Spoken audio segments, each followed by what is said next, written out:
Let's work. Yo, it's go time, showtime, never backing down time. One shot, yo, make it count, yo. Crunch time, shine time, make this moment my time. Get a grip, yo. Ready, set, go. We bring the thunder. Bring the thunder. Let's work. Bring the thunder. Let's go. Bring the thunder. Let's work. Bring the thunder. Let's go. Yeah, it's my time, yo time. Step into the spotlight. Get lit, yo. Let yourself go. Our time, high time. Gotta go big time. This is it, yo. Never take no flight time. Grind time. Take it to the street time. Turn the roof off. Get loco. Game time, win time. We gon' bring it home time. No regrets now. Let it all go. We bring the thunder. Bring the thunder. Let's work. Bring the thunder. Good evening and welcome to Mountain Bears. I'm Aeson, and of course tonight with me is Techy Joe. How are you, darling? Happy holidays to everybody. We hope you're enjoying the shows. Well, I'm doing well if you'd taken a breath. And happy holidays. Mm-hmm. Yes, we are mugged. Yes, we got mugged, guys. We got mugged. Hello, Shannon, darling. Hello, Miss Brenda. How are you? Lady Guinevere's the one that mugged us. Thank you very much, darling. They're enjoyable. Lady Gwendolyn. Yes. Oh, Lady so the holiday Guinevere. season is upon us, and tomorrow is Christmas. And Yes, I'm yes, getting yes. feedback. You're getting feedback? Yeah. I'm echoing. Echo, echo, echo, echo. It sounds like that I'm being picked up by your microphone. How? I don't know. I don't know. I think you're just having a moment.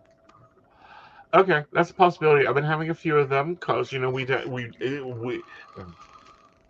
Did you do headset tonight? yes. Okay, cool.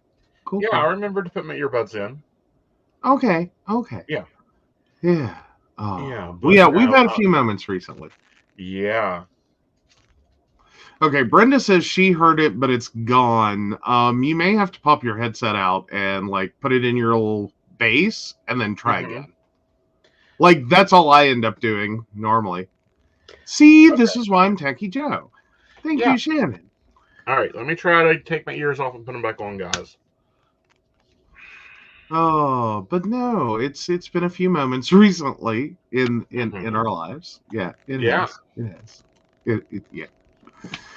Oh, but yay, we can successfully report we do have a vehicle. We do. Mm-hmm. Yeah, that was a moment. Hey, this one wasn't as bad. No, it wasn't. It was nowhere near as bad. No, it wasn't.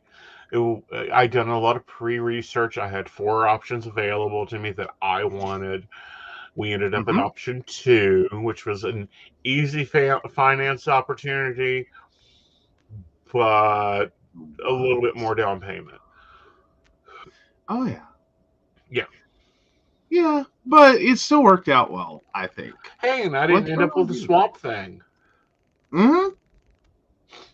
Well, yeah, no, can we talk though? Has anyone else looked at the vehicle pages recently in Facebook Marketplace or online, just general car lots even? I swear to God, everyone heard that the value of used cars skyrocketed, and because there's still low production on new models. And I swear to God, everyone towed everything out of every lake ever, everywhere.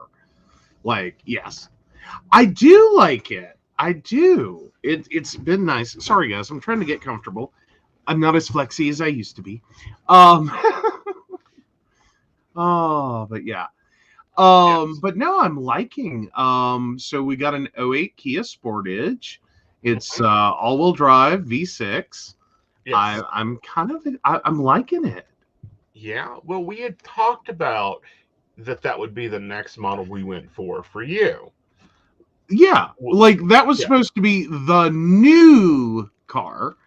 Like newer than what we have. I wanted to go up a level. Yeah. Like I like my Soul. I really do. I like my Soul. But kind of wanted to go up a level. Yeah. So yeah. No, it's nice. It's got some power. Doesn't have all the lovely features. Hey Gwen, happy Gwen. holidays. Yeah, we're there talking about you. Officer. Yeah, there she is. Yeah, she's the one that mugged us. We were mugged. Sorry, I'm also rocking cold tea tonight. Like I just can't make up my mind. Yeah, you know. Mugged. Okay. Which we love. It holds a perfect amount of coffee for a good segment or two. Hey, you know, it was very sweet. But let's get back to the car, and then we have to tell the mugging story. We have to tell the mugging story. Oh yeah, it's nice. It's not like, I mean, it's 8 years older than the Kia Soul we have. So, like, you know, there's things we've gotten used to. So we're having to contend with that. Like, well, there's things we've gotten used to. There's things that we really weren't thinking about. Until we got the 08 Kia Sportage. And like, because my Kia Soul is drive-by-wire. It's steer-by-wire, it's accelerator-by-wire. I'm pretty sure it's brake-by-wire. So, like, you don't, like, feel anything. Like, you're not getting real feedback. And so you got into the Sportage, and one of the first things you're like is, like, there's a wobble in the steering wheel. And I'm like, no, there isn't.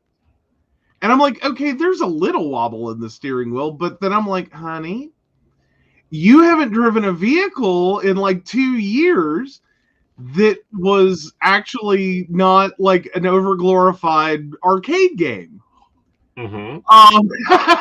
Because that's what we have. True, but you know, but it's a new car to me. I'm very like scared of it to begin with. It's like dating me. We have to get to know each other. We'll have to figure out each other's rhythm, which we've done pretty good today. I can't back the fucker up into the driveway. That just like that plan of please always keep my car backed in. Yeah, that one's good. You know, we'll leave that for Joe to do. One of these, yeah. The next house we get is going to have a round driveway. So yeah, I was curious though. No, they're the ones without photos. Darn it. Every time. So yeah, I wanted to. Well, I was going to bring up the photo of the car and just be like, that's easy. Give me a minute. Okay, you rock that. But yeah. Just make sure you get white and it's white. Yeah, it's white. Yeah, it needs bathed. Yeah, it does need bathed. He's had one picture taken with it. Which they haven't released yet. No, but that's like the first thing that we've had thought-wise is like we really got to wash the baby. Like the baby is new. The baby should be prettier. It needs to be made prettier. Here we go. All right, I think I got it. I think I can zoom in. Oh, where's my zoom? Oh, come on. Can I not? Ah, dang it. Zoom. There we go.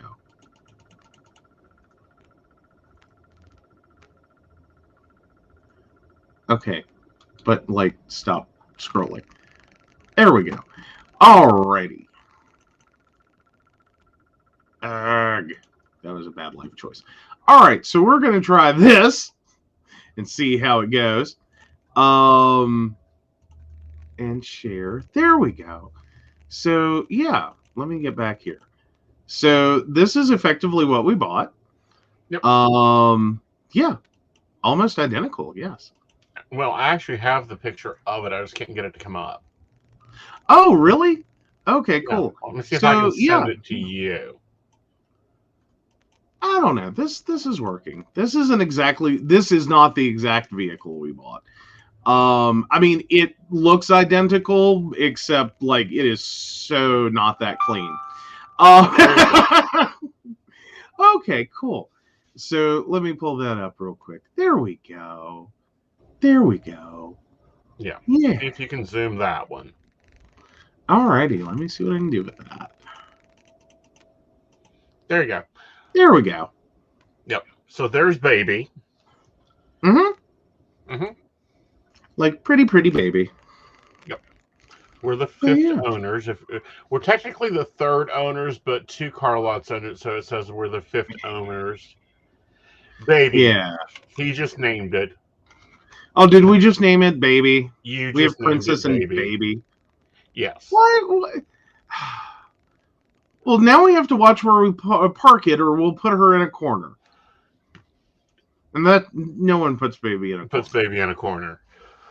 Exactly. So we're hoping that Baby stays with us to 2008. At 2028, she'll be 20 years old and she can graduate then. There's some body work that needs to be done. There's some other things that I want done to her. But it has the 3 main factors I require: a decent seat, a good running engine, and a radio that can bomb. Oh yeah, and we've finally got the luggage rack. Yeah, I just don't know who I'm going to tie up there yet. Aw, now come on. But no, we're excited about it. Like this has been a long time coming. I thought we would get there like February, March, April, because again, I thought like the market, like the prices would come back down. Like we've still been looking. It's just where the prices went up. It was like, yeah, we're not buying that. Well, like we've done pretty well because I had looked at this one in September. And he said, no, not yet, not yet. And it actually went down in price. Oh, yeah. So if nothing else, we did save a few bucks. Fundamentally. Right. But yeah, it was like, yeah, because I'm weird about cars. Like there is only so much I will pay. And then I'm like, no, sorry. I always hit the wrong button there. But yeah, no, it's one of those things though. I'm just like, there's a certain point in like car pricing where I'm just like, no. Yep. It's like, it's pretty, but no. Yep. It's nice, but not at that price. Yep. Phoenix and Gwen came down and we went car shopping. Gwen drove us around. She was wonderful. Thank you, Miss Gwen. Got to spend the day with them. It was the first time we had actually socialized out of our little cube in almost like 4 months, which was weird. Yeah.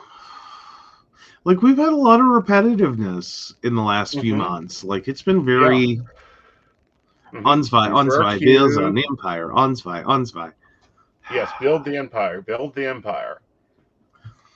But no, so now we have Baby, and hopefully Baby does well.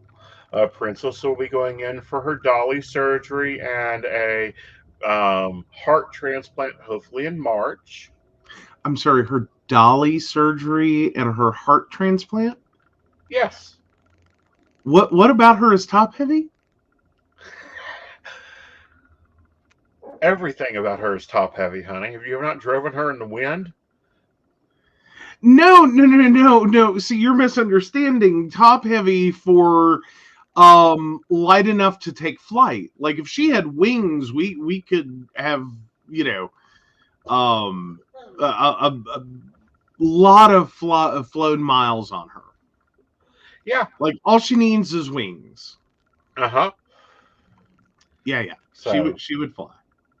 Yeah. But no, it was an interesting experience. This Mm-hmm. is the first experience of me shopping with people that was enjoyable. And it was actually really Hey, interesting what the people had out there and some of the good camera angles they can get. wait a second. I've taken you to buy 2 vehicles since we've been Yes, together. You just said this was the first enjoyable one? yes, darling. It was the first enjoyable experience we have bought cars. Oh, okay, yeah. Yeah, yeah. You bought the last 2 at gunpoint. Yeah, Like, and I wasn't holding the gun, really. It was just one of those, like, I don't know what else to tell you. yeah, Like, you need a car. right. But no.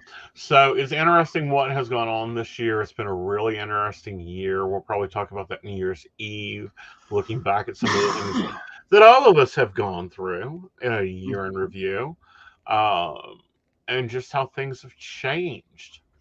So we're going to catch up with some stories that we have talked about, and then there's some other things that we want to talk about. It's kind of like a.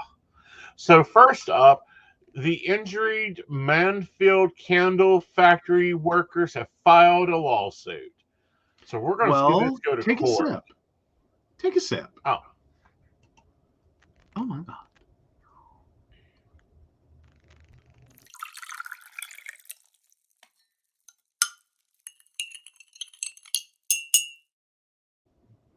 Alrighty. so, alrighty. So we knew this was coming. I think it's very good the victims stated allegedly they were included severely injured workers, violated worker safety laws, as well as massive cover-up schemes discovered in the past 24 hours. Ooh. Mm-hmm. Ooh. Yeah. So yeah. Yeah. I think they're going to have feds down on them too. Yeah, Okay. that's something tells me that's a great big ocean no. Oh, this is more than an OSHA Like, no. This is like major OSHA violations, well, and wage an building, hour. wage an hour. Like, there's some workplace safety there. There's a lot of issues. Right. And Bouchard, which I'm not a real fan of him, he annoys me. But he actually made a great statement here. It says everyone is expected to live up to certain standards in both the law of safety and of being a decent human being. And I hope everyone lived up to those standards. Not according to reports, dum dum. Yeah, really. And hey, Amy. But yeah, no. Like, none of that went well. None of Right. that went well. None of Like, it went that well. was such a mess. It has Like, been. ugh. And then Snapping Turtle hasn't been back to Kentucky yet. Shit. I am sure he has not. No, I am sure he has not. his own state. Neither has Ron Paul La. Both of them have not toured the state. Of course, President Biden was there this week and toured the state and was on the ground talking to people. Females already on the ground working.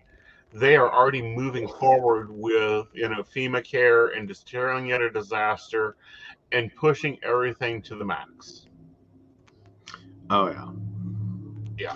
But no, it was a nightmare situation. They really should have been able to go home. I'm just, right. Ugh. Yeah. Like, I do. I hope it becomes one of those cases that HR people talk about and go, yeah, you don't want to ever pull that stunt. I hope that it becomes one of those cases where there are laws and regulations put into place like we have with overtime, like we have gotten with nursing staffing, like we have gotten with other things. Mm-hmm. Mm-hmm. Oh, yeah. Yeah. But at the same time, I do think it's also like, I don't even know that it's going to matter. And here's why I say that. Not because 8 people died, not because of the situation that was absolutely horrible. I'm just thinking this is one of the last stories that we're probably going to be hearing. Like, I think it's like the beginning of that like snowballing end of employees just putting up with shit to keep a job. Right. I think in a few years, if the same circumstances were to happen, you'd just see a mass walk out and go, fire all of us then. Have a nice holiday. Screw your company. I think we're a few years out from that being like the normal mindset. That like a company's not even going to try. Or if they do, it's going to be like, well, you're going to be hiring a whole lot of new people. Right. Like, that's where I think we're headed. Right. And I think these are going to be stories that, like, in the future, it's going to just boggle people's minds. Like, why didn't they leave? Right. I mean, you know what I mean?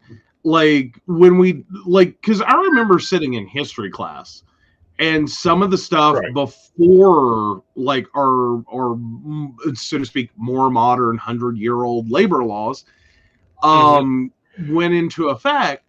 Like, you hear the like these historical events, and you're just sitting there like, why did people put up with that shit? Right. Like, why would you do that? Right.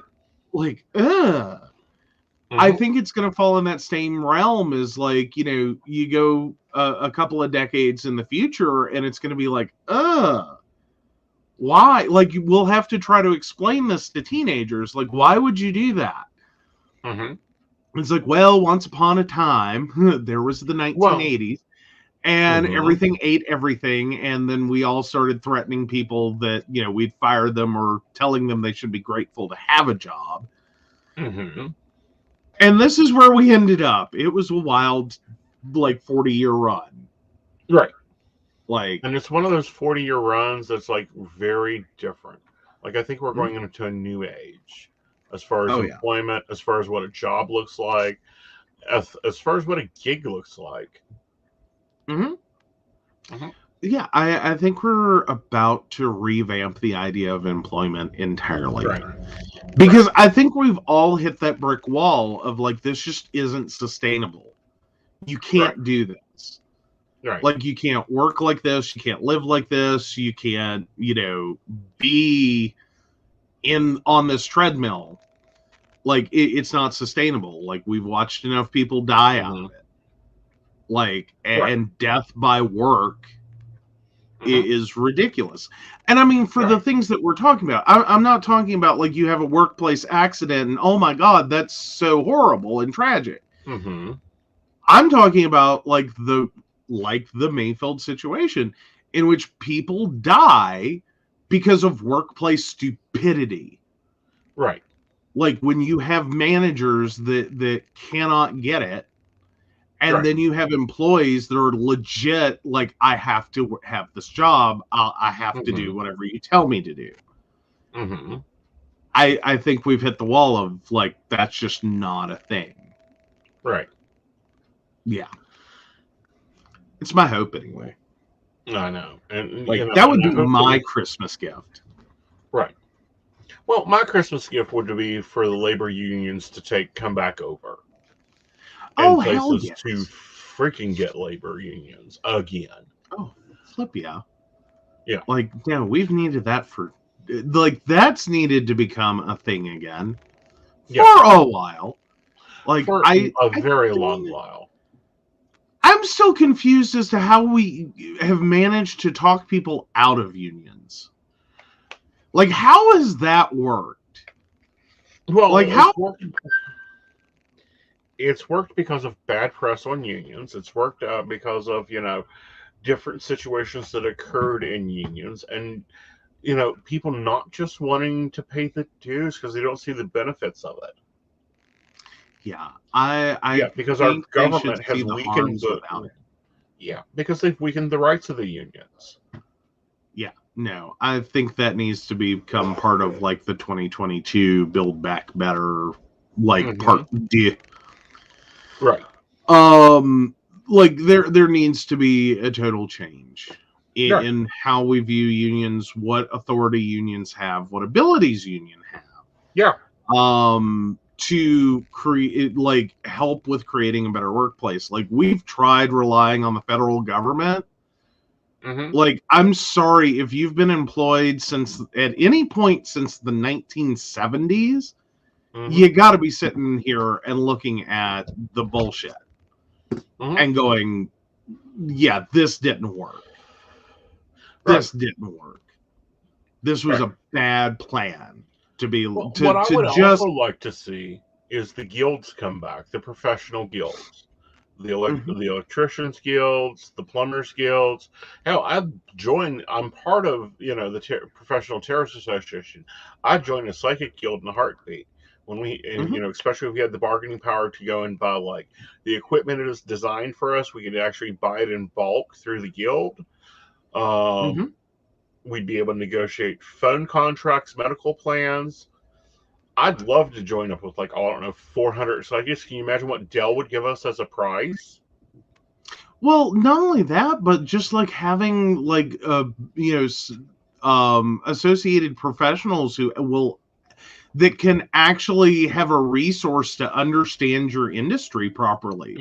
So that, like, you can walk into an accountant that is pre-vetted, who isn't going to give you a bunch of crap, who isn't going to sit there and be like, a deduction for salt. Right. What? And just, like, not get it. Like, how does this work? Why are you trying to take a deduction for this? Why are you trying to do... Right. Like, what? Right. Okay, so big controversial question, is Joe Manchin wrong? Okay. Yes, Joe Manchin is wrong. Highly wrong. I mean, it's a day that ends in Y. I'm sure he is. Like, that's where I'm at. That's where I'm at. Joe Manchin is wrong because he doesn't want to tax the rich to pay for the child tax credit, and for children to get their money every month instead of one big lump sum at tax time. He is wrong because he doesn't want to expand Medicare and Medicaid. He doesn't want to give health insurance to more of the population. He is wrong because he doesn't want to invest in the energies and the retraining and even bringing back miners. Like, the better plan would have brought back miners and specific types of coal that's still needed. We still need coal for makeup. We still need coal for a lot of things. Joe doesn't want to do it. He doesn't want to spend money on the people and charge the rich. Well, and his biggest one recently was, like, his biggest wrong recently was there are apparently multiple witnesses to his comments that he just didn't want to give everyone more tax credits because he feels or more money because he feels like it's all being used for people to just buy drugs. Like, that's what he thinks the economic stimulus packages are being used for. Like, that's his opinion of his constituents and all, pretty much every other constituent of every other, is that everyone's using them to buy drugs. Right. And I'm like, no. Like, that's not true. Now, unpopular opinion, I don't think Bette Midler had anything to apologize for. I really don't. I think she, as politely as anyone could, summed up the state of West Virginia at the current moment. We are poor, we are illiterate, and we are strung out. Now, when I say that, illiterate doesn't just mean inability to read and write. I know plenty of people that have the actual skill of being able to read and being able to write. I also know a lot of people who cannot be bothered to fucking think. I know people that have not read a single book, magazine, news article, if they can help it, since they graduated from high school. If they did. If they did.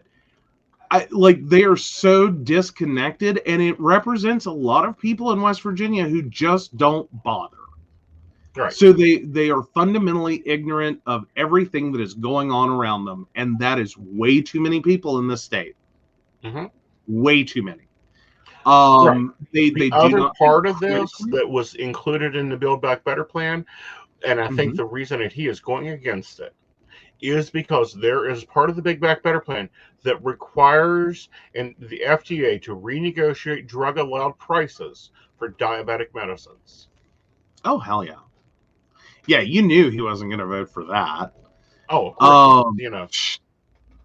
Like that's currently like the biggest moneymaker in the state of West Virginia.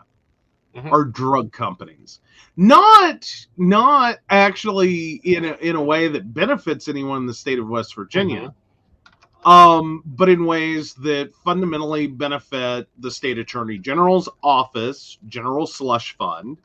Mm-hmm. So he can go redecorate his office and buy some nice shit. 27 TVs to go into his new house. There you go. Yep. So like he but it's big money in West Virginia right now to basically slap drug companies on the wrist for the crap that they pull. Right. Because now, granted, I will say some of this is even debatable. Like, as in trying to understand the level of like what they have done in West Virginia. Versus the amount of the population affected. Because argumentatively, again, another unpopular opinion, you could honestly say that we did not have nearly the opioid problem before that we had once doctors became scared shitless and pharmacies became scared shitless to write and fill, respectively, prescriptions for opioid medications. Once that happened, we suddenly had a massive problem. Right. Like, we had a problem. We had a prescription drug abuse problem. Then we had an overdosing death, needle share, HIV disaster. Right. Honestly, but let's take a look at the talking points that's been provided to us. Build Back Better framework. Hi, Ashley. Offers universal and free preschool to all 3 to 4 year old children, the largest expansion of the universal and free education since the states and commissions counties established public high school in 100 years ago. Makes a larger investment in child care in the nation's history, saving most American families more than half their spending child care. Delivers affordable, high-quality care to older Americans and people with disabilities in their homes while supporting workers who provide that care. Provides 39 million households $300 a month in tax cuts per child, extending the American Rescue's expansion of child tax credit. So they can take that $300 a month, and one family was taking that $300 a month and buying formula that's going at $25 a can. Yeah. Yeah. Okay. Like, it is not at all easy to, like, let's stop and think this out. While we, in West Virginia being a prime example,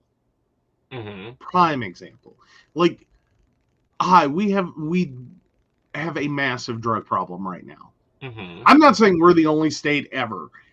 I'm saying we have a massive drug problem that is happening. When we're talking about tax credits, the income levels that we're talking about, like, can we just talk about drugs are really expensive? Like, it's kind of hard to get an income tax credit if you're not working and trying to get ahead. It's really hard for, like, one or two things is going to happen there. You are either talking about a population that is already so economically disadvantaged, good fucking luck buying drugs. Like, you don't have the money. Or you're talking about a population that is going to work, and have you seen the median income in West Virginia? Mm-hmm. It's garbage. Right. It's garbage. Because we keep opening more retail, we keep opening more restaurants, we keep opening more hotels and lodging, more low income employment opportunities. Now, thankfully, those the pay for those are increasing dramatically. Right. And that gives me a lot of hope of people at least being able to tread water instead of just being under it.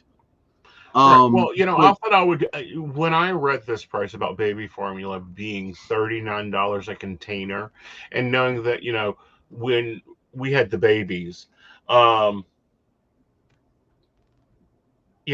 was a container a week. And so that's $30 a week coming out for one baby. Mm-hmm. Okay.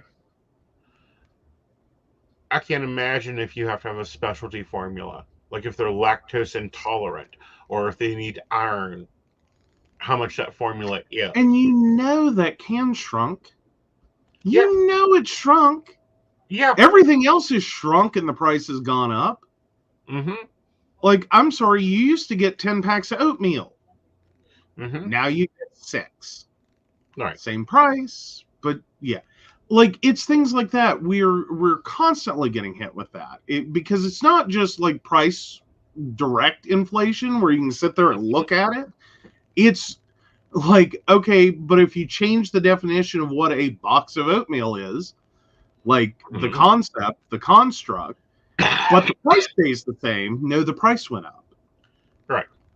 It's like, hi.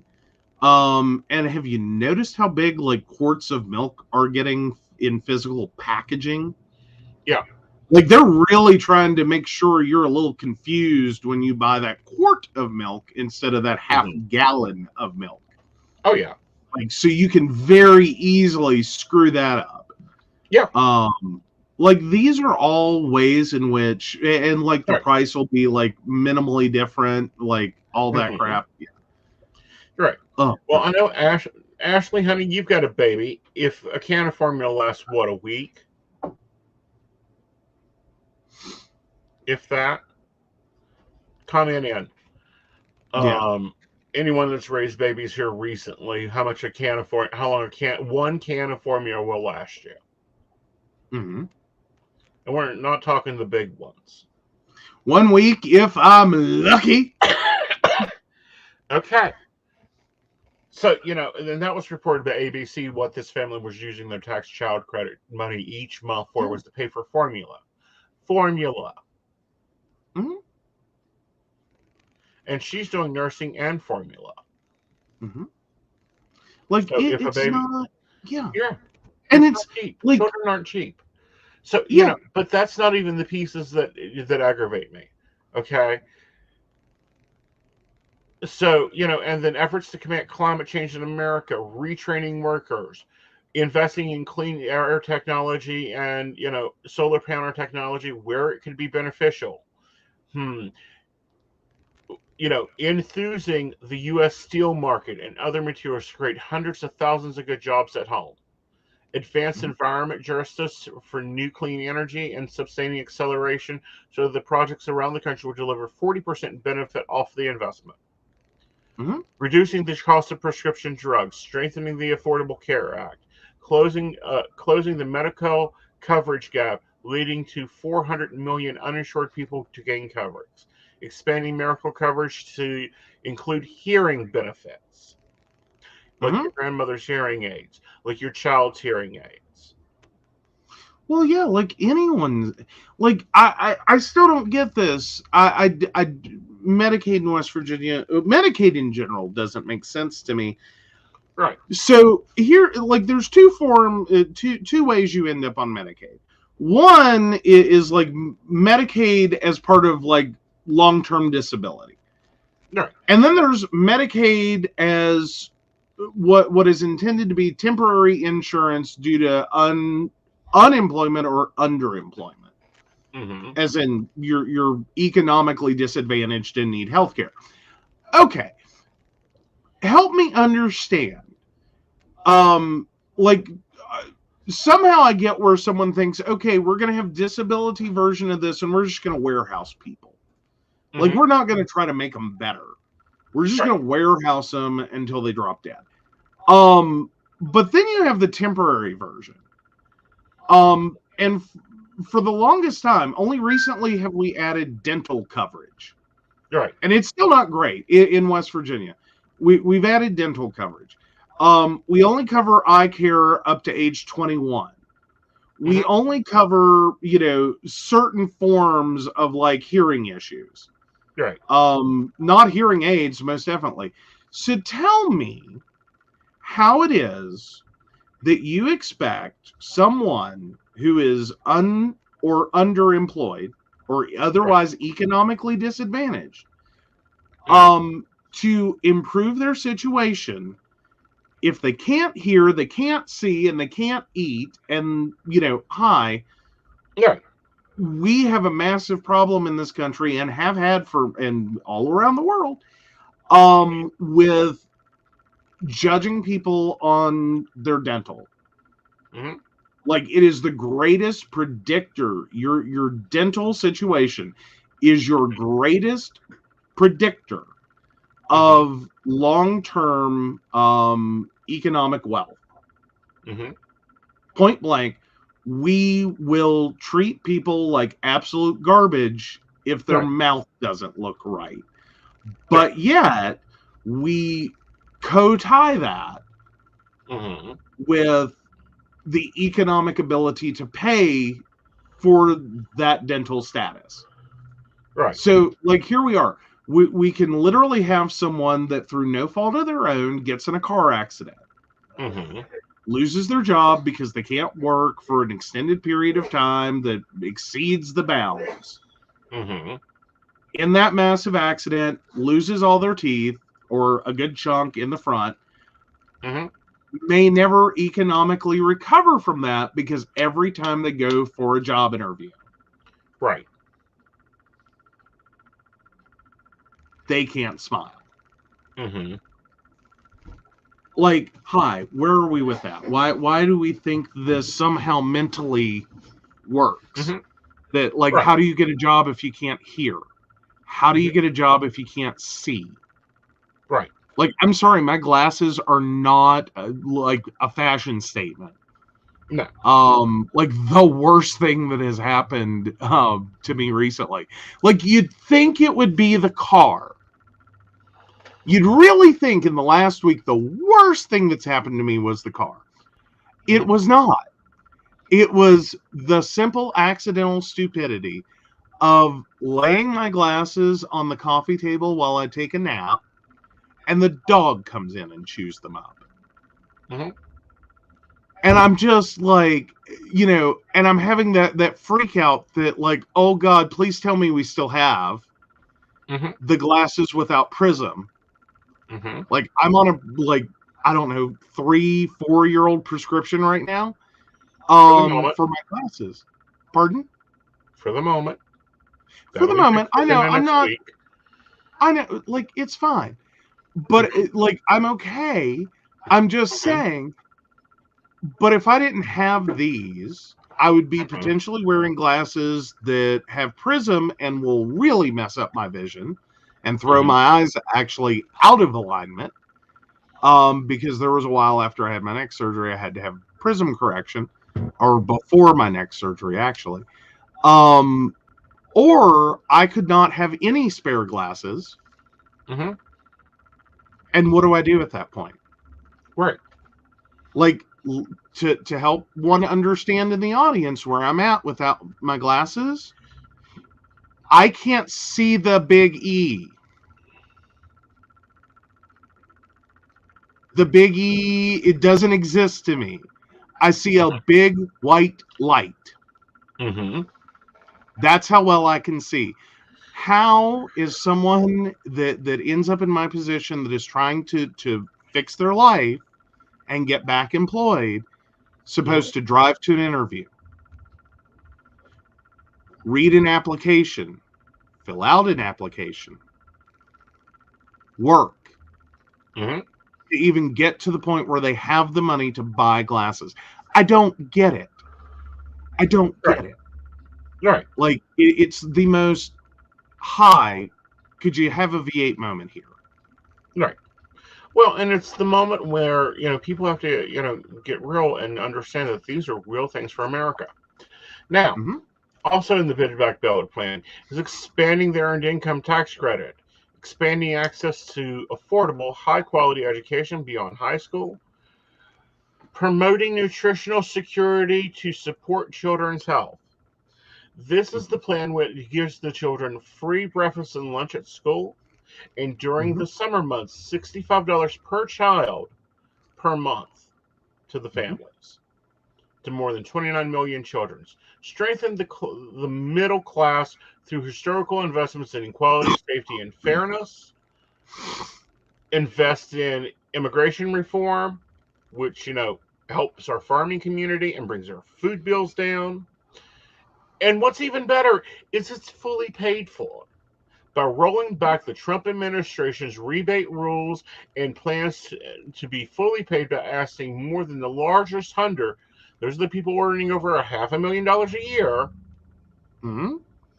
Like, and I'm sorry, if I like $500,000 a year, you've got to recognize that you don't make that because, like, you're struggling. Right.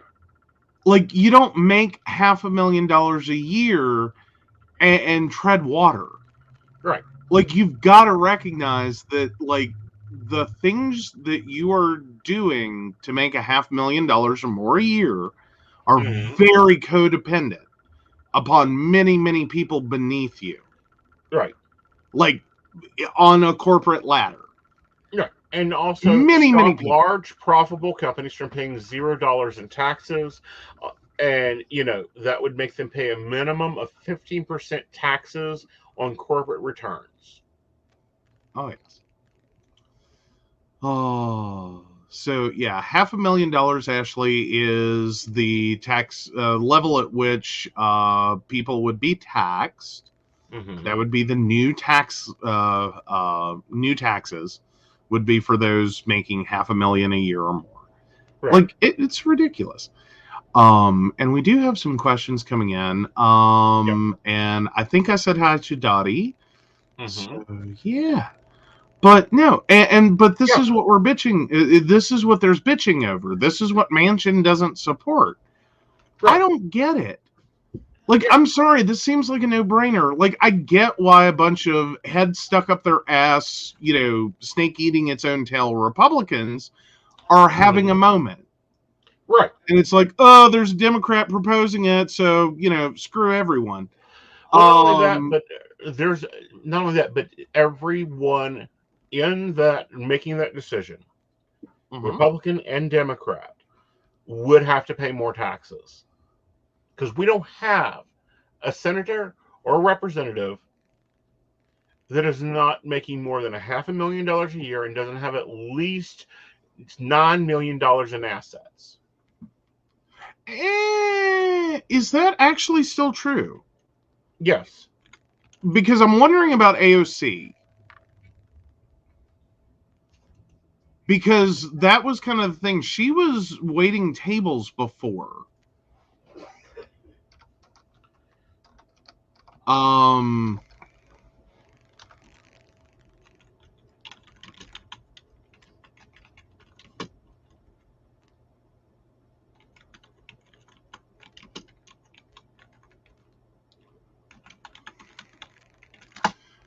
Like, I'm just, like, I want to be very careful. Right. Okay, so let's see. USA Today fact-checked back in March that her, Representative Alexandria AOC's is not close to 1 million. It's been shared a lot online. She has assets between $2,000 and $31,000 in her most recent financial disclosure, and student loan debt between $15,000 and $50,000. Mm-hmm.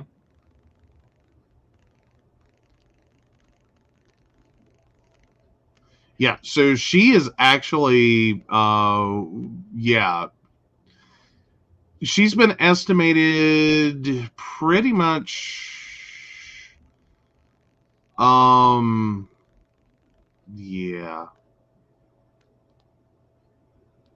like other than her paycheck, Mm-hmm. that's about it. That's her, like her paycheck for being a representative. That's like 174,000. Yeah, 174,000 a year. So yeah. But prior to that, she made like 25,000. Yep. Yeah, 25,000 in income. Right. Prior to being elected. So yeah, no. She is one that is not worth she does not have $500,000, let alone $1 million in assets or more. Right. She would literally be the probably the only one not like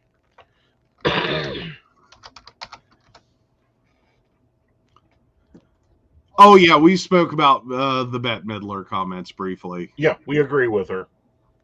Oh yeah, we're there. There's nuance to that, but I don't have a problem with what she said. That's where I'm at with Bette Midler. Like, it's an unpopular opinion. A lot of people are ticked off about it. I don't disagree. I think it's the nicest way anyone could have put how West Virginia is currently doing. Well, knowing that, but how West Virginia in general has been doing since the 50s. Yeah. Since the 50s. All right, let's take our questions and then we'll switch topics. Alrighty. So I think we're up first with Ashley's mother-in-law, 92971. How serious is Megamind about me? I think he's decently serious. He sees you as someone with influence and power, and he likes that. I'm just saying, slip a sable under her tree. Mm-hmm. All right, and then Ashley 82696. Should I follow my cousin's advice?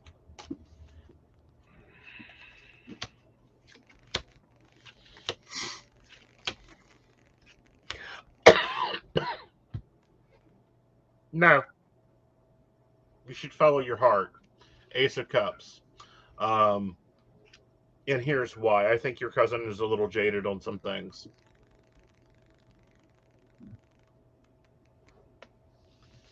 Alrighty. Oh, she needs to have an appointment with me so she can get the full Aeson experience. You know. All right, let's take a sip, guys. Alrighty.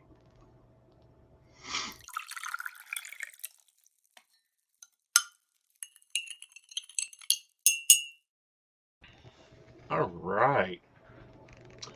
So let's talk about some wastefulness of our government, shall we? Trump's border wall. You know, that border wall that we invested billions of dollars from our armed forces that did not have proper secure, bulletproof vests and stuff when we were in Afghanistan. Yeah. Take it away. So, worth at least $250 million, the steel bollards are a relic of the Trump era. It's now a pile of rusting steel.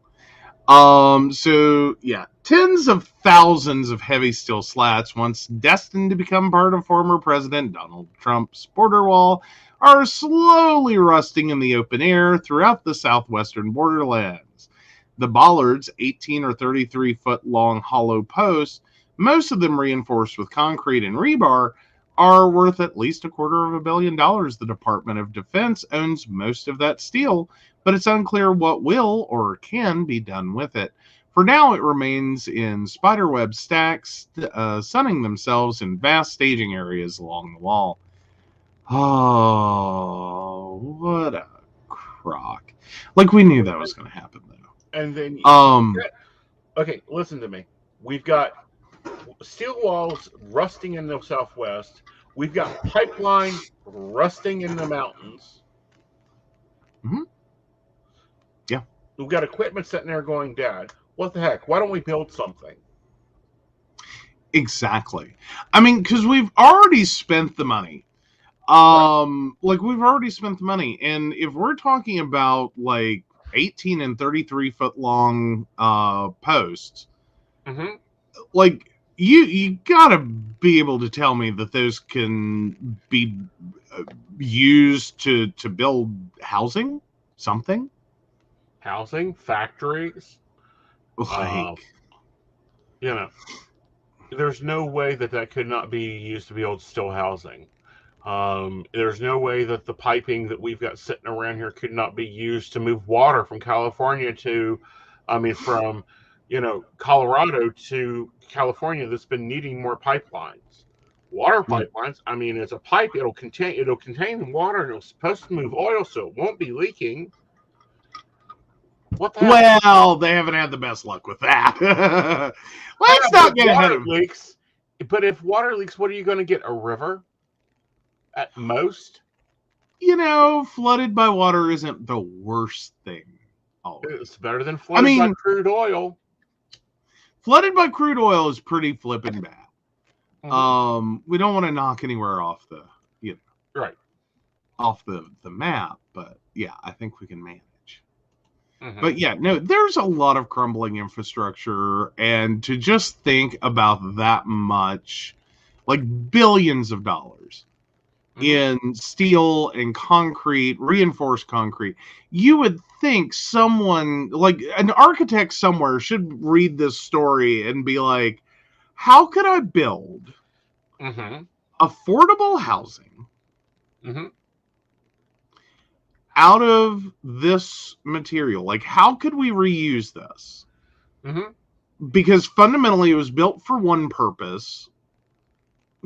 Granted, shouldn't have been built, but it's bought and paid for. It's sitting there in a stack. Right. It's ready to go. How could we turn this into like affordable housing? Right. Well, like Phoenix we is have already a up to it. He's ready to go down there and start building housing. Oh, I can weld a fart to a hurricane. Let me at them. Yeah. Oh, there you go. But no, I'm just sitting here going, like, how can we? It's just going to sit there and deteriorate. Like, but I would think somewhere there would have to be an architect that could pull this off and be like, how can I take these segments and make a thing? Make a bridge. Make a house. Make multiple houses. Make a complex.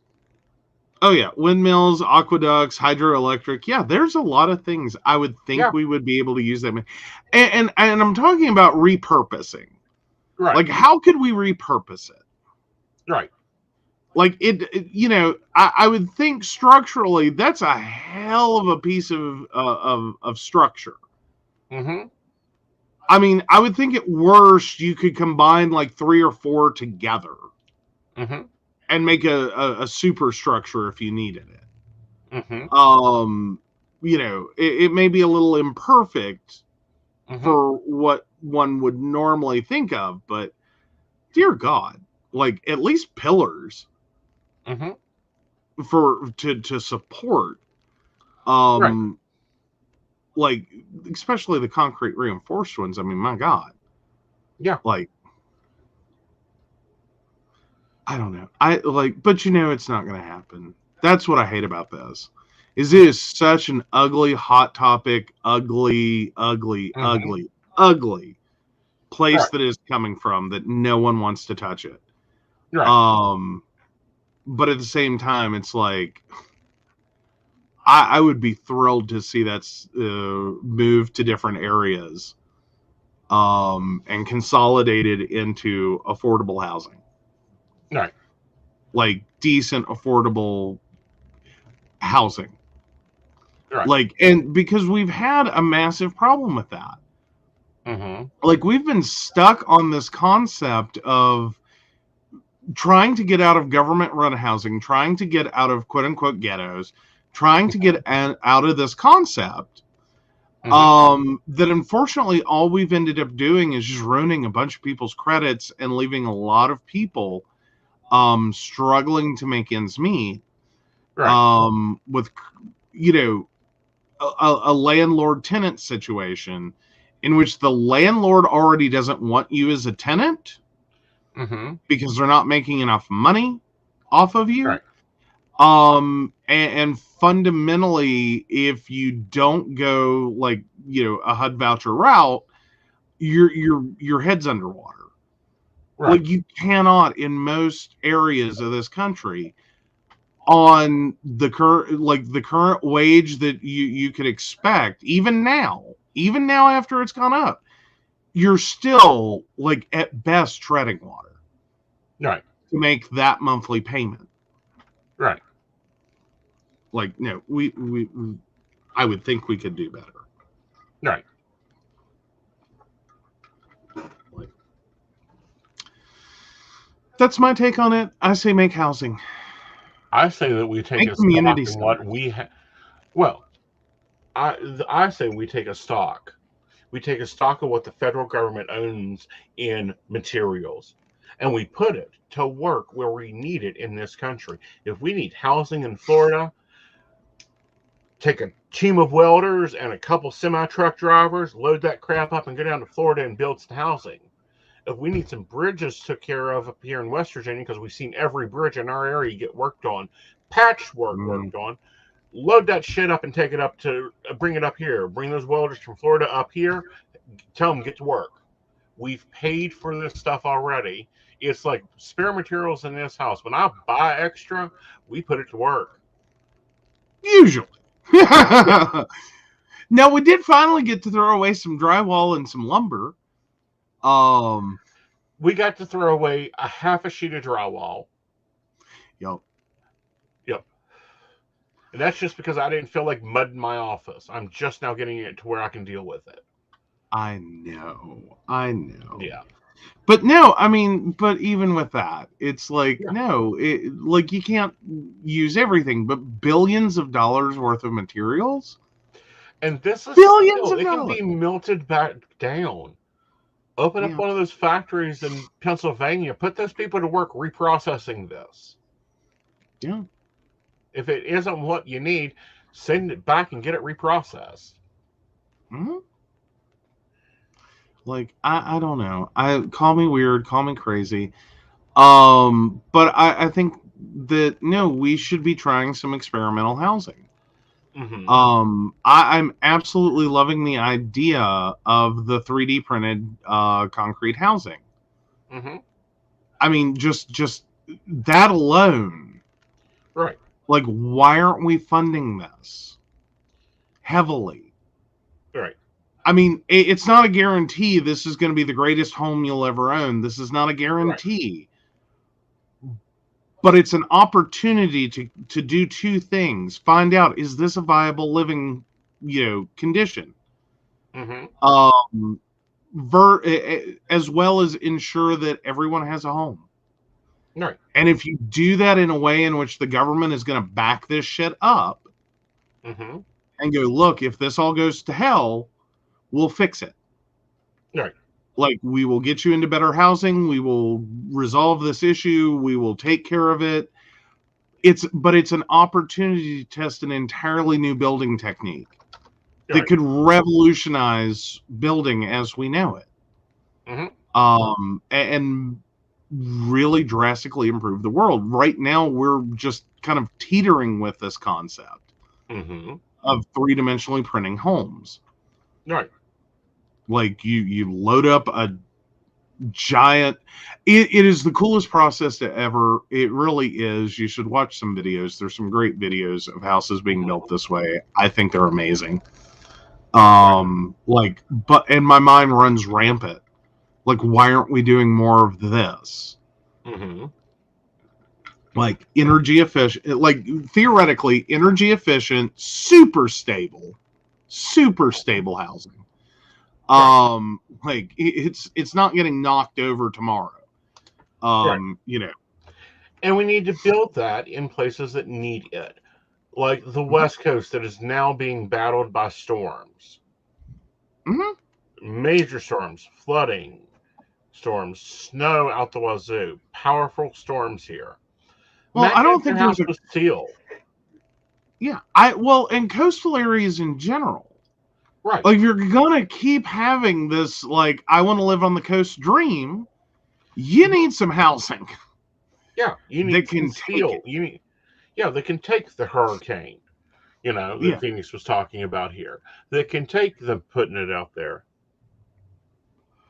Alrighty, Ashley, you have a great and wonderful rest of your night. I'm sure you're a little tipsy and you deserve it. You do. Now, be responsible. Very little for baby gifts. Like, I don't want to see any photos of baby guests doing a crib dance. Like, but put houses on pillars. Build the house of the pillars. Make it a pillar house. Imagine if a house was totally concrete and steel outside. The roof is steel. The walls are concrete. A hurricane hits that, it's just going to run around it. Eventually, you'll have to, do some patchwork. Well, yeah. Well, and it's not that concrete is a perfect material. It isn't. No.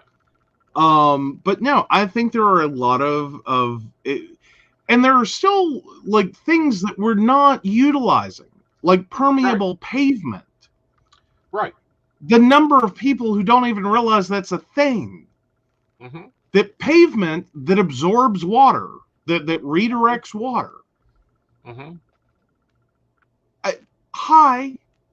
Why aren't we why?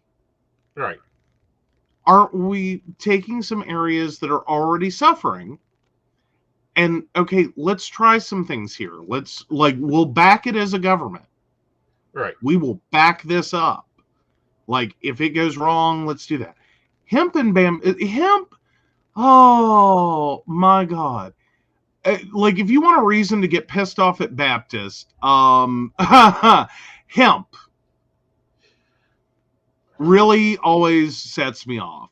That was the biggest scam ever, was the Baptist convention paying for, what is that stupid film? Reefer Madness. That had absolutely nothing to do with people getting high, had everything to do with the American paper industry and the American timber industry and the American textile industry. We could have had hemp everything. You could have had paper that was near indestructible. You could have had the most sustainable materials for housing ever. Right, but then it wouldn't have been cost effective. Now we've got money we've wasted. $500 million here. $500 million wasted, just sitting there melting away in the Arizona desert. No, not $500 million, billions. Yeah. Not even $500 million, like more than that. Way more than that. Billions of dollars wasted. Right. All right, let's take a sip because we're going to get into an Aeson. We'll set it. Okay. Actually, let's go hot tea.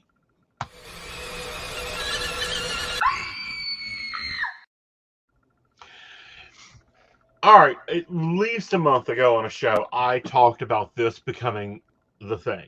That the reason that we were able to get our vaccines through as fast as we could was they were already working on this drug, and all they did was they switched the carrier of the drug.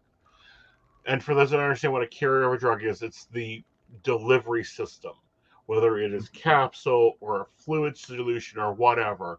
That we got vaccines for COVID so fast because they had been working on a delivery system for HIV. Well, this HIV week, prevention. HIV prevention. This week, the FDA approved the first injectable HIV prevention drug. Yep, 2 FDA trials analyzed the safety and effects of this novel drug. has found appropriate attitudes to more than likely reduce than the daily oral medicine by 69% for cis men and transgendered women who have sex with men, and by 90% of cisgendered women. Mm-hmm. Mm-hmm. It's not perfect, but goddamn, it's an I'm sorry, we're talking about my lifespan. Right. Where did we go? Where did we come from, and where did we go? Okay, before I was born, there was this new thing called GRID. We weren't sure what the fuck it was. We weren't sure how it really spread. We thought it might be sexual.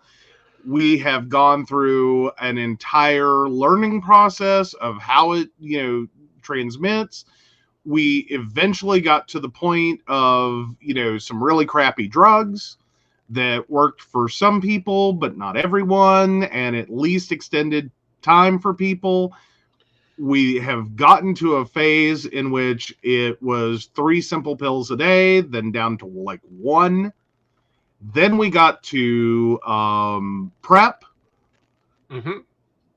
And now we're at, the early stages of a potential vaccine against HIV. Mm-hmm. Like we're working with a different delivery system or a different concept. This is an every 2-month injection, so 6 shots a year dramatically decreases the likelihood of getting HIV. Right. It's insane. Right. And some of this is like, we're just talking like the last 10 years. Right. That we've moved to like, PrEP and this, as well as, I want to say it's within the last 10 years we got to 1 pill a day. It may be more like 15. Are we talking PrEP or are we talking AIDS medicine itself? HIV medication in and of itself. Yeah, that's within the last 10 years. PrEP is within the last 5. Yeah. Okay. So yeah, on the 1 pill a day concept. And all this for something that started out that like you were going to be dead in 10 years. 10 years, 2 weeks.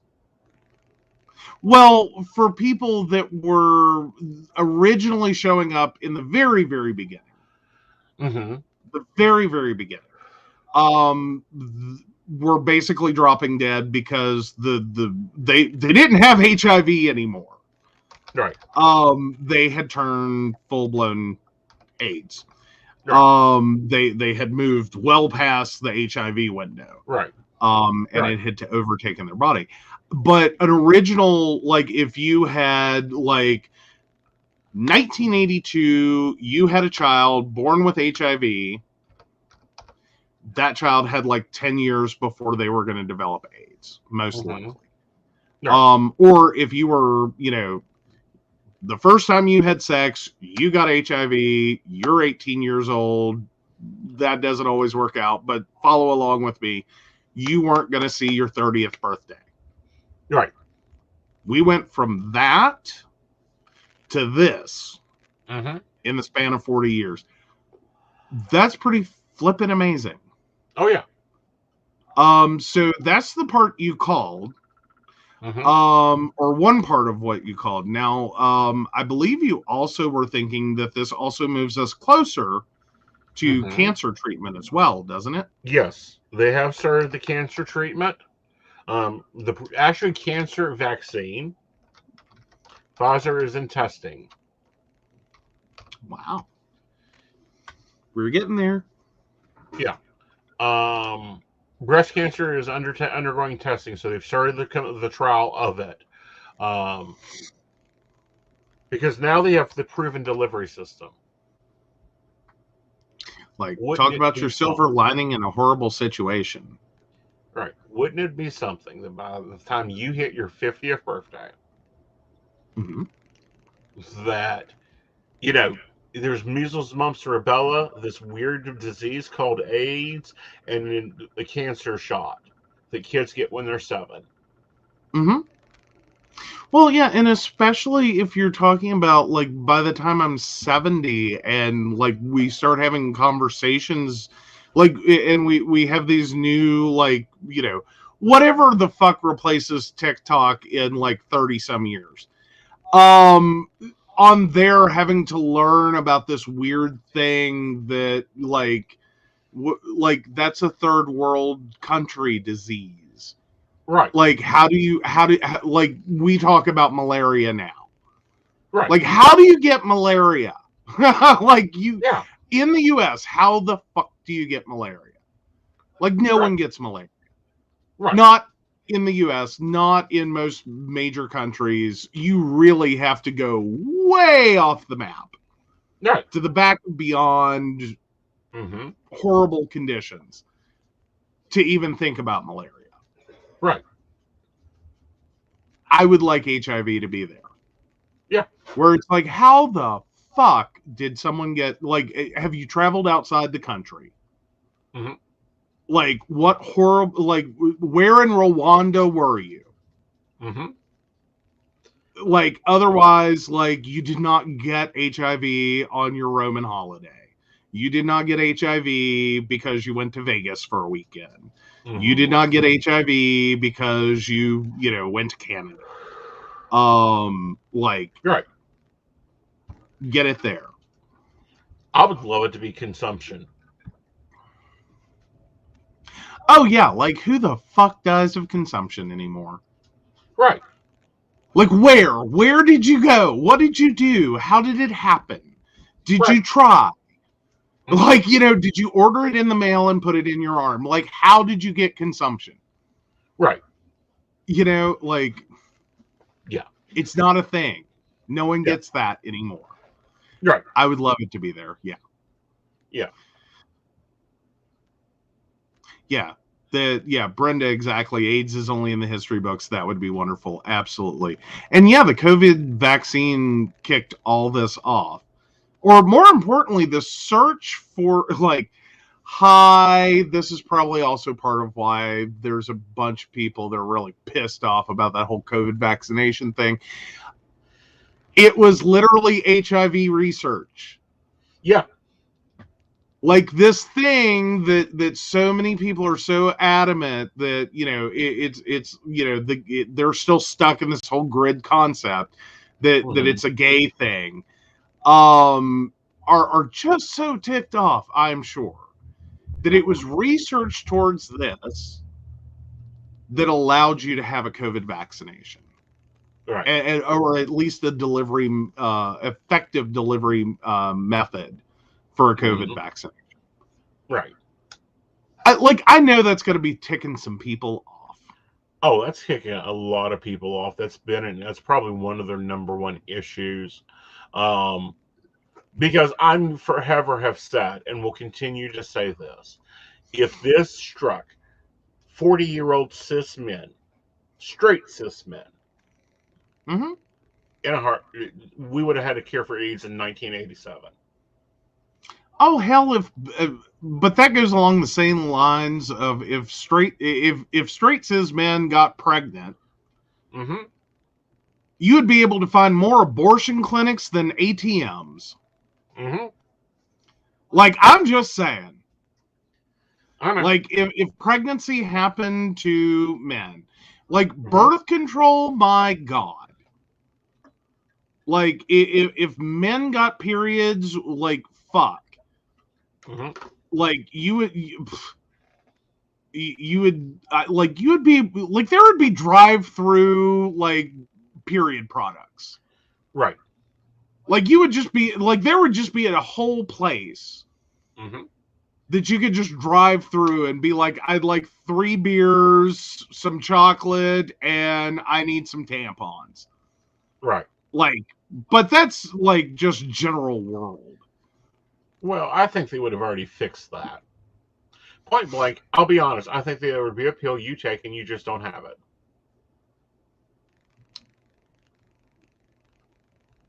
Yeah. You'd think there'd be better science on this by now. Like, just as a theory. Right. So, in your hot tea, Britney Spears is attempting to make his poor daughter pay his legal fees and him while he turns over his documents. Oh, take a sip. Mm-hmm. Sip. I need a whole bottle, honey. Oh.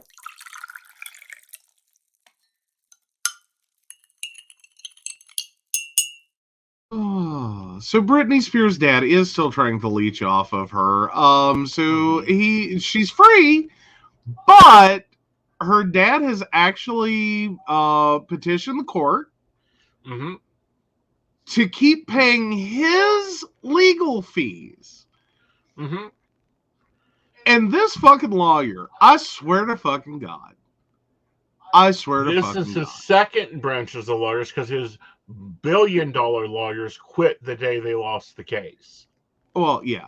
But quote, it would be contrary to public policy if Jamie's years of dedication to protect his daughter could subject him to personal bankruptcy and ruin defending baseless claims, the petition reads. No person would ever want to step into the role as conservator if a conservatee could force a conservator to personally pay substantial legal fees defending unfounded allegations. This is what that dumbass lawyer of Jamie Spears had the audacity. Right. Well, it's because he knows otherwise he will not get paid. Jamie will file bankruptcy on the legal fees and be done. Now, here's the thing with Jamie Spears. He is known to file bankruptcies. He has filed many of them. We found out that he got that literally Star gave him a personal $4 million loan and then extorted it out of Britney. Okay, and we're not talking about someone living on Social Security. Oh, yeah. Okay, when we begin looking at how much he has made off his daughter, keeping her as a slave, we are looking at almost no less than $5 million. Plus his, $1,600 a month. Well, and the reality is we may never know. Like, it's going to take years to figure out how much money has been diverted to him on his behalf in business interests that he controls. Like, you know what I mean? Right. Like, they had to redo her trust. Okay, for those that don't know this, when you have a large situation like she does of $60 million, you don't want that to be under your personal control. That is too much to try to control and keep up with. So you put it into a trust. He had hidden in the fine print of the trust that any changes made to the trust had to go through the court so he could still control her trust. So the lawyers had to close the trust and reopen a trust in a new trust. They now have to go through all 24 companies' corporate documents and make sure that he doesn't have ruling control over them. And maybe refile those corporate documents in her name for her or close that company and open another one. Yeah. And she may have to pay out his stock options that he's wrote into the companies. Yeah. Like, he created the golden parachute of golden parachutes. Oh, yeah. Like, he is layered and layered. Like, not only is it just like the direct ways in which he was cruel, toxic, and abusive. It's all the like he's layered it. It just it's layers of, like, contingencies on contingencies on contingencies. Of just in case this didn't work out, he made sure that it was a Russian nesting doll. Right. Of like, oh, you think you're rid of me, but you're not. Not. Like, if you want to get rid of me from here, you have to pay me out. If you want to get rid of me here, you have to pay me out. If you want to get rid of me here, you have to pay me out. Right. Like, it's insane what all he's done. Well, not only that, but it's now coming out that he may have even organized the breakdown. I don't think anyone in her situation can be blamed for having a breakdown. I know. Like, But what I'm saying is, it is coming out and it is coming to light that he organized the paparazzi and used them as a tool to stalk her to cause the breakdown. Well, yeah. Well, and I'm saying even if he didn't, right. I still say, no, no, like her life enough just in this situation would be enough, right, to cause a breakdown. Like, being a pop star or being a star, being a celebrity is already bad enough. Like, we saw what that did to Princess Diana. Right. Alone, just the paparazzi itself. Right. And celebrity. That was crazy. Right. This isn't that much longer after. No, this is during the same time. Yeah. This is why Meghan Markle is no longer Princess Meghan Markle. Yeah. Like, just to put this, in case someone, like, ever uses this as research. Oh, come on. I can't type right. So, yeah. So that was her breakdown following her 2007 divorce. Okay. Then you have...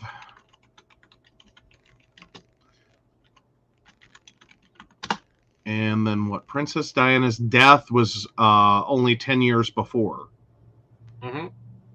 Like, I'm sure the paparazzi did not change that much in 10 years. I don't even think 20 years on, 10 years plus on, that they've really changed all that much. They haven't. They have not. Now, what has happened is we now see people with better bodyguards. We now see homes that are estates that are built like forts. And when I say forts, they are built like forts. They have 20-foot brick fences with barbed wire. They have houses being built with anti-photo lenses, glass, to where you can't take a photo in it. Since this. Yeah, and it was recent that, that her boyfriend's the new boss. Here's why: is because the day Jamie Spears was yeeted, he fired everyone before he was fully yeeted.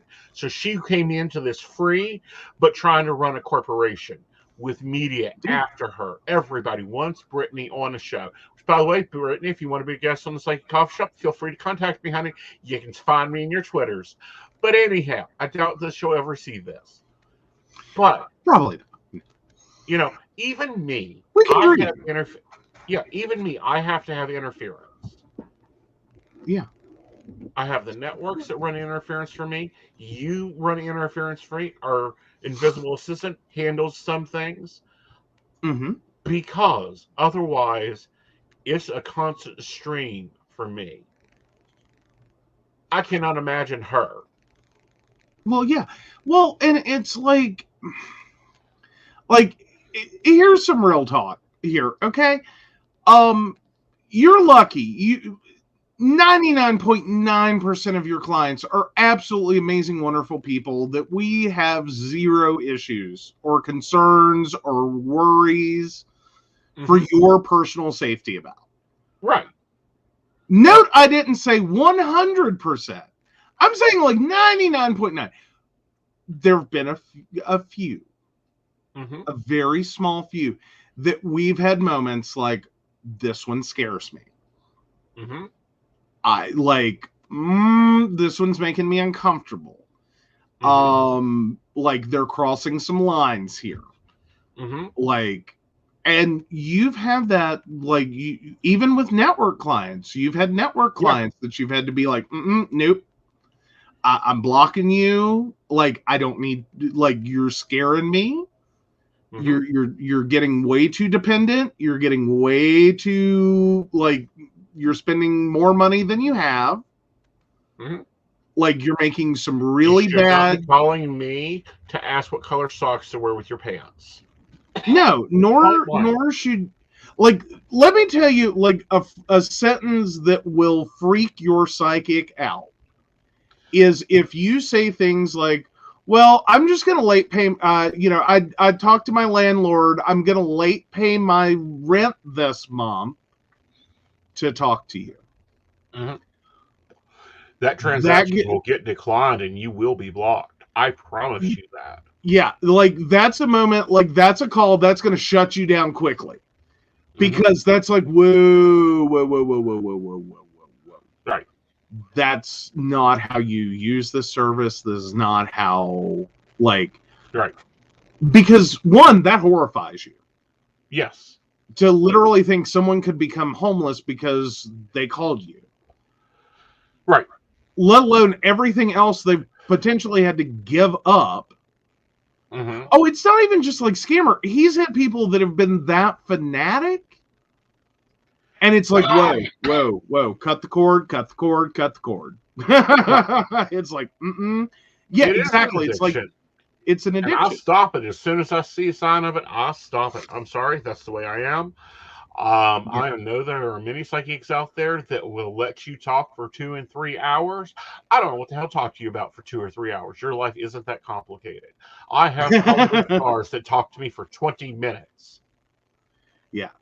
No, like he's had those kinds of clients that are like, and they're few and far between. They're in that 0.1%, but they happen. Yeah. And it's like, no, you've gone too far. The other side of that, where it's and this is other places that you will see Joe engage, that I have Joe auto engage for me, is people want to come and do interviews. People want to come and have me part of documentaries. People want to come and do this. People want to come and do that. No, there are some things I will not be a project of, a part of, or a correction of. Not my deal. I am not here to convince the world that psychics are real. I am not here to convince the world that I can rule the world better than the world is ruling itself. I am not God, please. I may be a demigod because I have the God spark in me, but I am not God. Yeah. Well, and there's also those moments, too, of, like, honestly, you run a business at all. Yeah. And it is amazing the things that people think about that. In terms of, oh, you have a business, so it invents this idea like you have millions of dollars. And that, like, well, it's no problem for you to do this for free, and it's no problem for you to do that for free. And then there's this whole, like, exposure culture that, like, you'll do anything for free so you get your name out there. And it's like, yeah, see, no. No, see, I have a tech husband. He Googles me once a month. But see, the other side of this business, and this is the side that Britney Spears gets, and I get a lot of too, is people get enamored. People get, paparazzi, stalkers. Husbands that are mad because I gave their wife the tools to understand and how to divorce them. Oh, yeah. Yeah. Not like, that's part of the problem sometimes when you are dealing with people in, like, tense situations. Like, tense relationship situations, and you gotta tell them the truth. That, like, yeah, his dumbass is cheating on you. And, which, as soon as we find a supplier for merch, I want a shirt that says burn his shit. Because, I will tell them, you need to divorce him. He's an asshole. Get as far away from him as possible. He is a narcissistic son of a bitch. I have no problem telling somebody that. Like, every reading is not a happy joy. Oh, honey, he loves you. He Prince Charming in a bad suit. I don't do those readings. Sorry. My readings aren't always happy and sweet and loving and nice. It's not Sometimes that you they're don't fucking deadly. No, it's not that you don't do those readings. You do those readings. There are those readings. That's a legitimate situation people are in. Is like, yeah, he's rough around the edges, okay? Yeah. Like, teach him not to piss on the carpet. work through it. But then you get to people that it's like, oh my God, what are you doing? Right.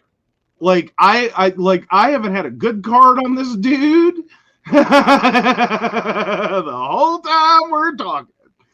Like it's like it is just like a deck of Tower and Death right here. Like what the hell? Right. You know, but so it's taking that situation. You're not going to just be, well, he's a little rough around the edges. Death and Tower, really? Like you're getting all the signs of change your life before it ends. Right. Like there's no. Right. So, we've got to deal with those husbands that can't deal with that. And then, one of my lovely lessons in being a psychic was to go through a stalker situation. And I still have one. And recently it was really triggered. It wasn't the stalker. He's behaving. We haven't seen him for a little while. When we got mugged. We got mugs. Neither one of us ordered the package. We're both freaking out, going, okay, do we open it? Do I need to take it up to the hospital to have it x-rayed? Because we start neither one of us was heard from.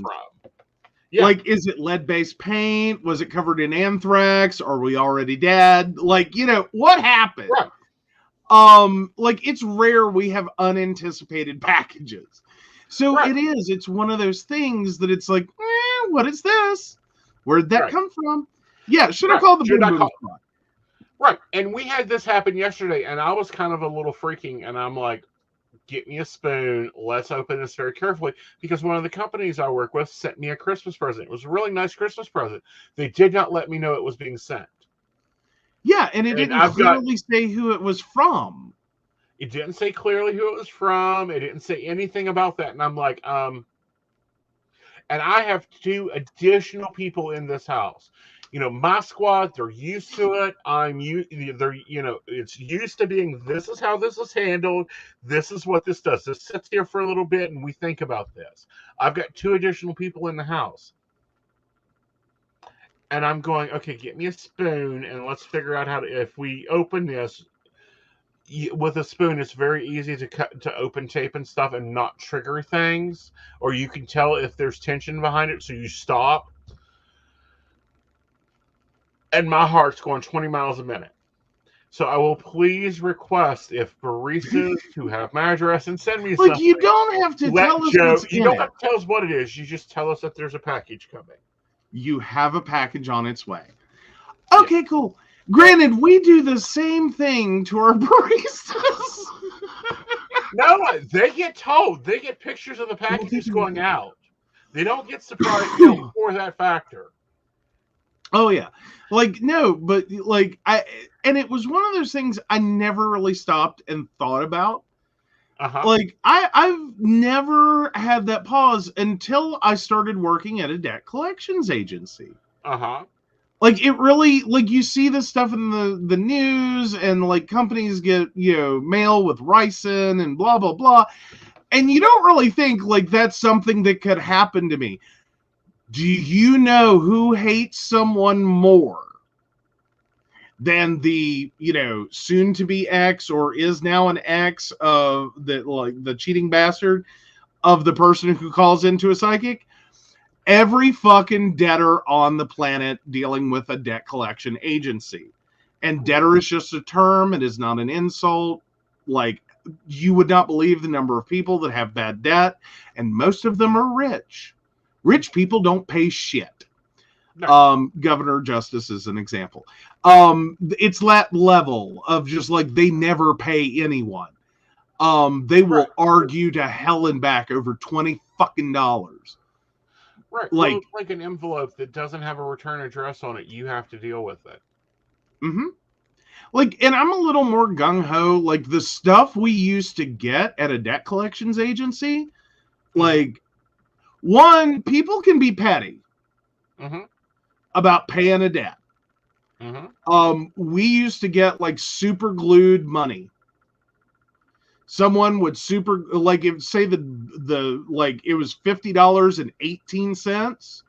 Someone would go through the trouble of super gluing $51 bills together and putting like a dime, a nickel, and 3 pennies and super gluing all that together and mailing it and being like, good luck.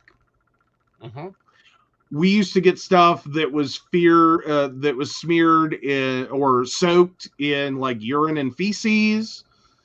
We used to get those. Like, that's a moment. We would get stuff that, like, we would get shredded money.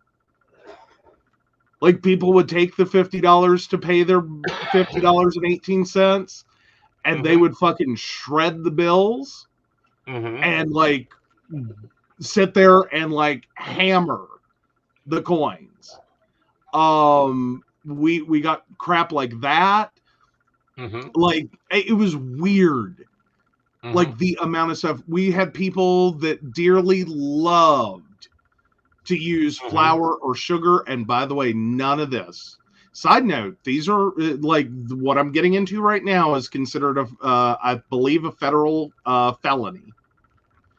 Do not attempt this at home. You've been warned. But the number of people who love putting salt, flour, and sugar into envelopes. Do not try this at home. You will get a knock on your door. It's not funny.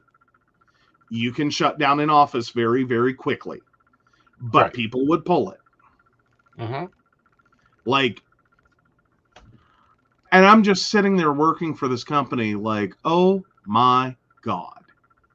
Right. Well, it's like me. I get sent obituaries. Oh, yeah. Yeah. You know, I get sent different things, and it's like, what? It's just weird and creepy, and I never have quite understood, like, what is the whole, like, mindset on that one? Have we ever figured that part out? We haven't. Like, but yeah, so, yeah, your stalker ex, thankfully locked up, would send, every time someone you went to school with died, would cut out their obituary and mail it to you.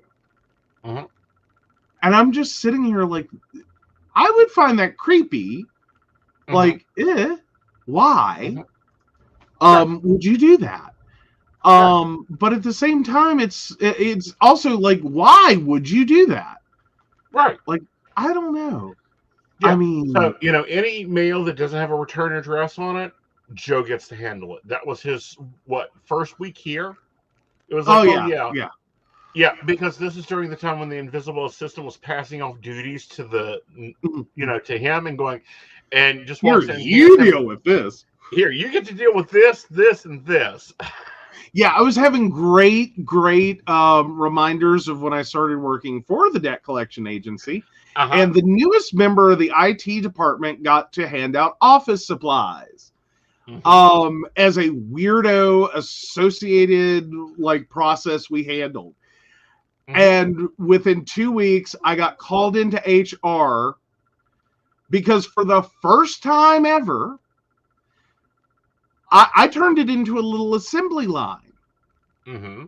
I used little baggies and whatever you requested, I took a little piece of scratch paper, and the company I worked for, everything was built around initials. And this was all going great. Until HR got told that I was handing out a baggie of PCP. Because that particular collector's initials were PCP. So Princess Price, wherever you are, Jerry and I had a moment. I almost got fired that day for giving you your office supplies because I got called, like, he was so intense. When he called me into the office, I was like seconds away from getting fired for distributing drugs on company property. And he's like, can you explain to me why you would be handing out a baggie labeled PCP? And I said, what are you talking about? Well, you put this baggie on and he named the employee, and it dung like a bell in my head. And I went, you mean the collector whose initials are PCP? Why did I put a baggie of office supplies on her desk labeled PCP? Okay. He finally got it. We laughed hysterically afterwards, but he thought I was distributing drugs. Right. Now you just get to distribute the mail to either the trash can or my desk or the mail. Open it, surprise! Yeah. It's a car bomb! Yeah. I have anthrax. Yeah. You're the healthiest, youngest in the house. You can deal with it. Oh, thanks. No. You're welcome. All right, let's sip and take a look at our most heartwarming.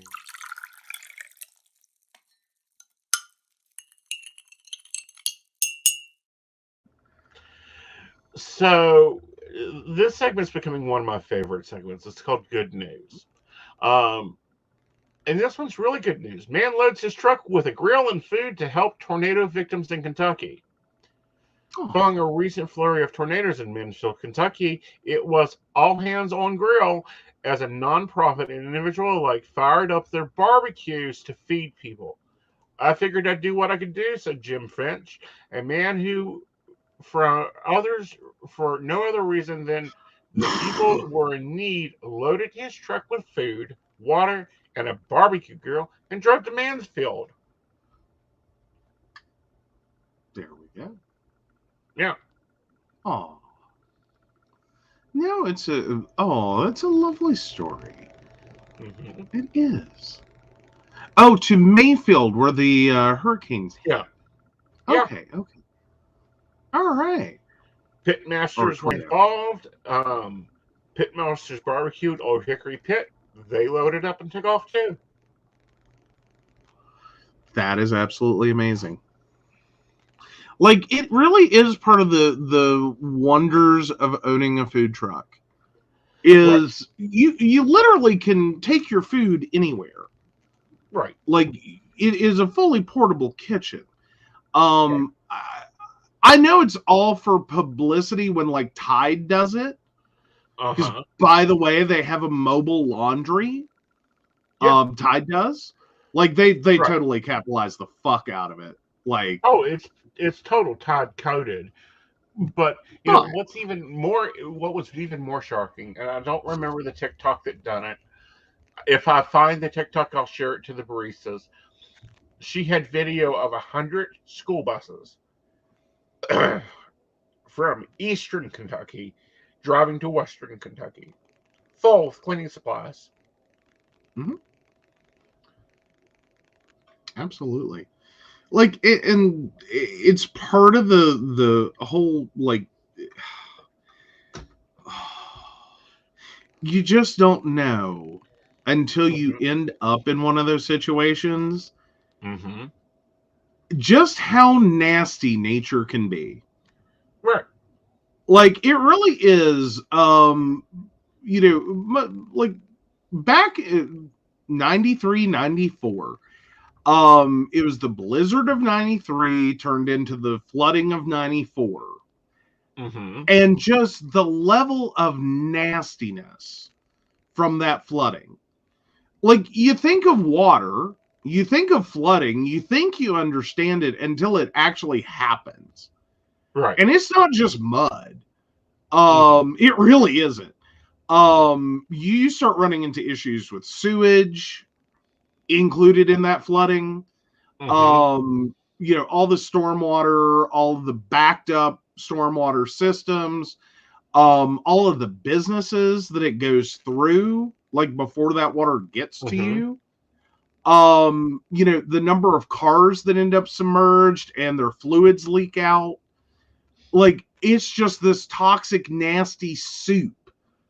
Right. That, like, yeah, there's mud and water and rocks and twigs and grass and all this other crap in it, which you would expect. It's not until you actually experience it, like, firsthand that you realize just how much else it is. and it is all just nasty. Right. And it's on everything. And it is just, Like, I look back on that. I stupidly waded down to the garage with my father through like 3 feet of water, like up above my waist, to go down to this garage. And it was during that process that it dawned on me, this isn't just water and some sticks and mud and crap. No. Like, it was just this toxic, nasty soup. Uh-huh. And I'm like, oh, I'm sure this is going to bode well for me later in life. Maybe you got immunity to something, dear. Do what now? Maybe you got immunity to something. Or malaria. I'm not sure. Maybe that's why you got whooping cough. You know, maybe that was it. Yeah, let's leave that at his doorstep. Oh, yeah, that's it. But no, it was just so nasty. And I literally, until that moment, never understood how nasty flooding could be. Like, you just think of flooding like it's a bunch of water. Right. No, it is not. No. Well, and you know, what's even worse is this is a hurricane. I mean, not a hurricane, a tornado. Okay? This is a tornado. And this tornado literally has turned this town into a stack of toothpicks. When I see the pictures, I'm like, who put all the toothpicks there? Yeah. Yeah. Lumber plus like wind plus rain plus pressure, like the sheer force of throwing lumber. Yeah. Lumber, that is not a condition lumber wants to be in. And it does some, like, lumber can do some nasty damage. Right. And not like just pick up a 2x4 and hurdle it. It's also just the stuff that happens when it slams against stuff, and then it picks up those bits and slams them again. And it just keeps going. And starts picking up nails and driving them into things. And throwing rocks through things. Like, projectiles, like, physics is so much fun. Right. Not for people this occurs to, but like things you don't even think of. That when you apply 100-mile-per-hour wind to, some shit happens. Right. That you would not expect. Like, you just, like, it doesn't happen normally. Right. Like, you know, you can throw a javelin, you can throw a 2x4 like one. Right. Oh, Merry Christmas, Beverly. And rest well. I think we are too about to close it out. But yeah. But no, I mean, it's scary, the things that happen. Scary. Like, physics is it's scary, it's awesome, it's like wild. And there are things that happen that are just like, that's not a thing. And it's like, well, no, 100-mile-per-hour wind makes projectiles out of everything. Like, yeah, and that's when a pillow can kill you. Yeah. Yeah. Yeah. You can get decapitated by things you would never expect. Right. Like, like in any other situation, you would not be decapitated by this. Yeah. You can be decapitated by that. You can lose a limb. You can have it pierce right through you like a bullet. Because wind. Period. Just. Yep. Like, if it can pick up a cow and throw it, you should be afraid of it. Yep. Like, that's my general theory of life. If it can pick up a cow and throw it, like, I think we should all agree. If it can pick up a cow and throw it, you should be afraid of it. All right. Like a whole cow, not like a baby calf. Like, you know, I'm talking about if you can launch a cow, you should be afraid of it. Right. Oh. But. Oh, yeah. Lose an eye from a flying unicorn. Yes. But the Shinston tornado, Brenda mentions, on opposing ends had pics of a railroad tie driven through a cow. And if you're not familiar, the railroad tie is that block of wood, and those are heavy. Driven through a cow, and straw driven into an animal. Right. Like, in normal situations, straw is not considered lethal. Right. But if you apply enough wind, straw can become lethal. Right. But what's amazing to me is, and this is the story in itself gets me a lot, is when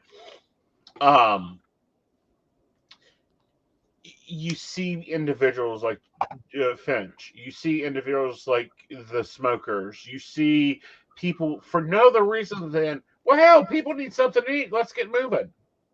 Yeah, let's go feed some people. Yeah, like it's truly awesome. It's truly amazing. And it is a wonderful way, and especially to use a food truck. And I will say that is one of the things that excited me during COVID. Right. Were the number of food trucks that actually, because there were no events, started setting up in like random places. Right. And so you could have your fair food by just like going downtown. Right. Like you could have that cool fucking lemonade, strawberry lemonade thing that you dearly fucking, because I dearly fucking love those. That you get at like fairs and concerts and events by going downtown. Right. Go to a fucking Staples and there it is. Right. It was, I love that. I'm like, why isn't there more of that? Why don't they do this all winter? Like, why can't I get a falafel in the middle of January? Right. You know, I think we could all use a falafel in the middle of January. Oh, I think we could. I think we could use the lovely, strawberry lemonade in the middle of March. Yeah. Yeah. It would be cool. All right. Well, thank you guys for joining us this lovely Christmas Eve. I hope everyone has a lovely holiday weekend. Remember, stay safe. Wrapping paper can be reused if you want to reuse it. Otherwise, rip into it with madness. And for those that are not celebrating with anyone else, we hope we've made your celebration a little bit brighter. Merry Christmas. Yes, and for those of we you, have breaking news. Go for it. Yes, we have NORAD with the Santa tracker. It is now heading for Charleston, West Virginia in 36 seconds. Guys, go to bed. Get your presents. Yep. Yeah, if you want to get your presents, you better head to bed. Never know what Santa may be bringing you. Exactly. So that is our Santa update, and we do want to thank, we've got to wait for them to go back around because I had to get all Santa on us. So yeah, we do want to thank our baristas. We love our Patreon sponsors. Thank you so much for your support. Beverly Walker, Mika G, Kathy, Mary Winfield, Brenda Bryant, Ashley Guest, Shannon C, Shannon D, the ever wonderful Lady Gwendolyn, and thanks so much again for coming down to rescue us. And Charles Shaw. If you'd like to support the show or learn more about us or how you too can become a barista and all the wonderful benefits you would receive, please visit pcspnetwork.com. Yep. So we will see you on Tuesday with the Psyche Coffee Shop. We hope you enjoyed tonight's show, and I hope you caught maybe the show yesterday, Coffee and Tea, that'll be going on every 3 weeks with me and Dottie. All right, y'all guys, have a wonderful night. Merry Christmas. Bye, y'all. Ho, ho, ho, and happy holidays. What? This is the calm before the storm. You know what's coming, so be warned. You can't stop me now. You can't stop me now. All my feet have come too far for you. So tie 'em to the ground.